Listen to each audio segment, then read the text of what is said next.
পাহাড়ে চলমান অস্থিরতার প্রতিবাদে আজ রাজু ভাস্কর্যে বিক্ষোভ মিছিল ও সমাবেশ করে ঢাকা বিশ্ববিদ্যালয়ে অধ্যয়নরত আদিবাসী শিক্ষার্থীরা। শনিবার বিকালে রাজু ভাস্কর্যের সামনে এ বিক্ষোভ সমাবেশ অনুষ্ঠিত হয়। এ সময় তারা খাগড়াছড়ি ও রাঙামাটিতে আদিবাসীদের উপর হামলা, হত্যা ও অগ্নিসংযোগের প্রতিবাদ করেন এবং জড়িতদের দৃষ্টান্তমূলক শাস্তির দাবি করেন।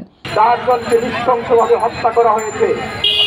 আপনারা জানেন এই মুহূর্তে বাংলাদেশে যৌথ বাহিনীর একটি অভিযান চলছে এবং তাদের অভিযানের মধ্যে যেখানে পাহাড়ে এত ঘন সেনা শাসন, সেখানে কি করে এত বড় ঘটনা ঘটে সেটি আপনাদের কাছে, জাতির কাছে এই সেনাবাহিনীকে জবাবদিহি করতে হবে।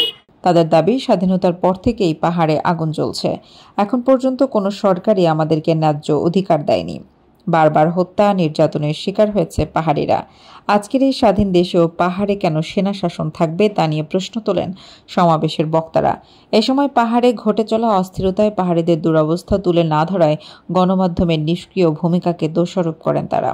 সভায় আরও কয়েকজন বক্তা বলেন, দেশের একটি মহল আমাদেরকে বিচ্ছিন্নতাবাদী বলে প্রচার করতে চায়। বিচ্ছিন্নতাবাদী কারা? আমরা তো আমাদের সাংবিধানিক অধিকার চাই, আমরা বিচ্ছিন্নতাবাদী না।